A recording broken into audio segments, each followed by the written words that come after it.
Hello all. The Torture Report makes for some interesting reading. It's horrific and it's embarrassing, but it also shows us how our government works. I'd like to talk a bit about that. The United States Congress is pretty unpopular. They are generally known as a bunch of greedy egomaniacs running the country for the benefit of their wealthy donors. Most of this is fair, but they are not running the country. The government is running the country.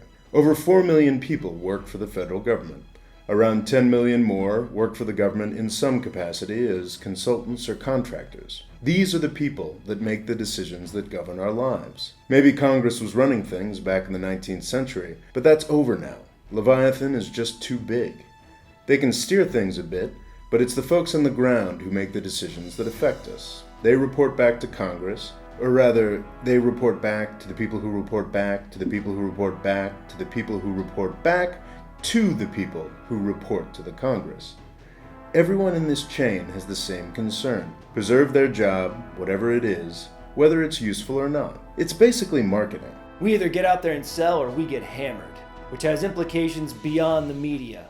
Congress reads it, messes up our authorities, cuts our budget. We either put out our story or we get eaten. That came from page 18 of the Torture Report. But I assure you, the CIA isn't the only government agency that thinks like this. Major media is doing a good job documenting the more horrific aspects of the report, but they are missing one significant point. Staffers from the Senate Select Intelligence Committee spent most of 4 years going through 6 million pages of emails and memos. What this is the first time in decades that Congress has actually done its job.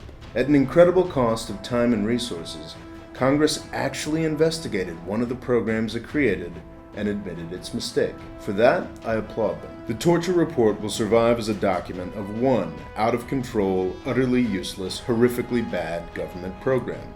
But there are thousands of other, non-horrific, just plain useless and bad government programs that will never get this treatment. It would be impossible. But the Torture Report provides a valuable window into how government actually works. Bureaucrats are willing to do anything to keep their jobs. That is one of the many lessons we should be taking from this report. Thanks for watching. Please subscribe.